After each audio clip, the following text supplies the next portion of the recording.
জনগণের সমর্থন যতক্ষণ আছে ততক্ষণ দেশকে এগিয়ে নিতে বিএনপি কোনো বাধা মানবে না, বরিশালে বললেন প্রধানমন্ত্রী।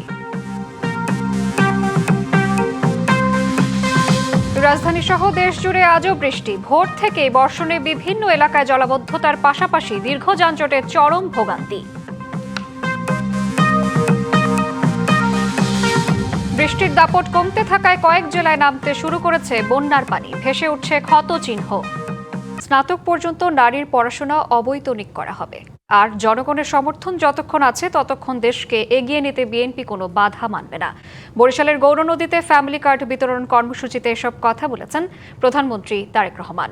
পরিবেশ সুরক্ষায় বৃক্ষরোপণ এবং পরিচ্ছন্নতা অভিযানে সবাইকে এগিয়ে আসারও আহ্বান জানান সরকার প্রধান।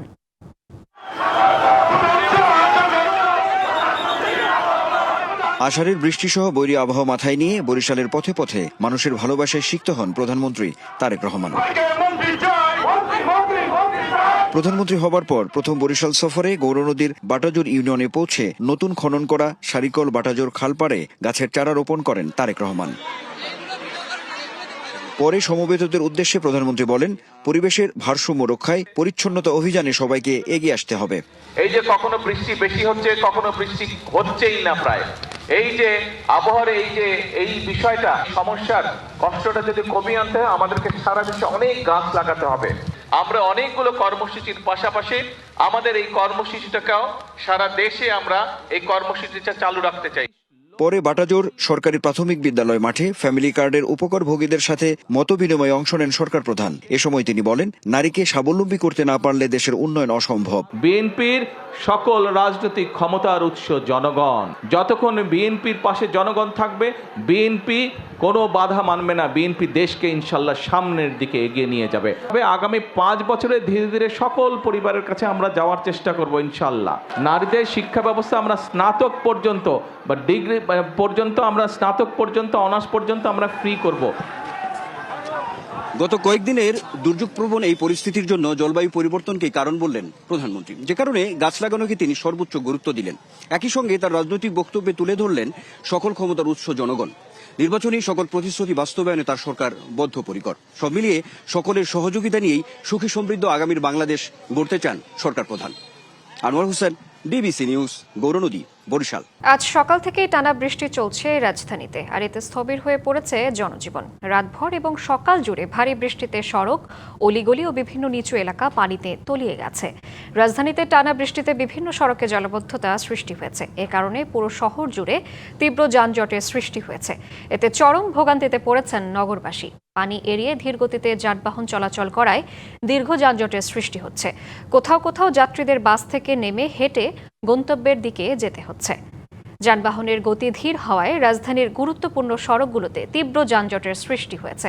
ফলে কর্মস্থল কিংবা শিক্ষা প্রতিষ্ঠানে পৌঁছাতে সাধারণ মানুষের স্বাভাবিকের চেয়ে অনেক বেশি সময় লাগছে।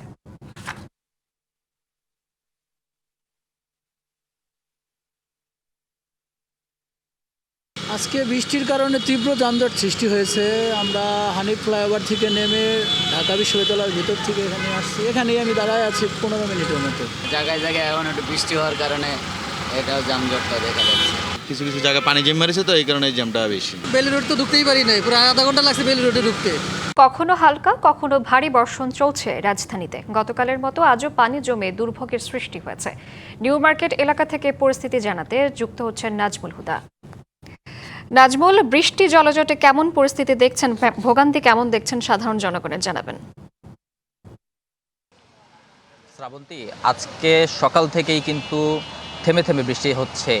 বেশ কয়েকবার আমরা দেখেছি বৃষ্টি হয়েছে। কিছুক্ষণ আগেও এই নিউ মার্কেট এলাকায় প্রচণ্ড রকমের বৃষ্টি হয়েছে এবং বৃষ্টির কারণে আসলে জনজীবন বিপর্যস্ত। মানুষজন যারা অফিসের উদ্দেশ্যে বের হয়েছেন সকালের দিকে, তারা তো ভোগান্তিতে পড়েছেন এবং এখনও যারা আসলে রাস্তায় বের হয়েছেন তারা সকলেই বৃষ্টিতে ভোগান্তিতে পড়েছেন। বৃষ্টির কারণে পর্যাপ্ত গণপরিবহন নেই, অনেকে ছাতা ধরেও চলাচল করছেন। তবে যে বৃষ্টি হচ্ছে তাতে ছাতাতেও আসলে কোনো লাভ হচ্ছে না, মানুষজন ভিজে যাচ্ছেন। এর পাশাপাশি গণপরিবহন সংকটের কারণে অনেককে রিকশায় অথবা প্রাইভেট যে বাহনগুলো রয়েছে সেগুলোতে যেতে হচ্ছে।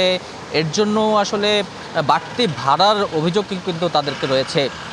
এবং দেখছেন আমার ক্যামেরায় দেখতে পাচ্ছেন যে নিউ মার্কেট এলাকায় কিন্তু জলাবদ্ধতা রয়েছে। জলাবদ্ধতা গতকালকে যে মুষলধারে বৃষ্টি হয়েছিল সেই বৃষ্টির কারণেই জলাবদ্ধতা তৈরি হয়েছিল এই এলাকায়, এবং আজকেও রাতে যখন বৃষ্টি কমে সারা রাত হলেও কিন্তু আসলে জলাবদ্ধতার পানি নামেনি, অনেকটা পানি থেকে যায়, এবং তারপরে আজকে যে বৃষ্টি হলো সকাল থেকে সেই বৃষ্টির কারণে কিন্তু এই পানি আসলে অনেকই বেড়েছে। এবং নিউ মার্কেট এলাকার যারা ব্যবসায়ী রয়েছেন তারা বলছেন যে এই জলাবদ্ধতার কারণে তাদের আসলে ব্যবসা করতে যেমন কষ্ট হচ্ছে, তেমন কোনো আসলে তাদের এখানে দোকানগুলো খুলতেও কষ্ট হচ্ছে, এবং কিছু ক্ষেত্রে ভারী বৃষ্টিপাতের কারণে তাদের এই মার্কেটের ভিতরে আসলে পানি জমে যায়, যেটা আসলে আমরা প্রতিনিয়ত দেখি।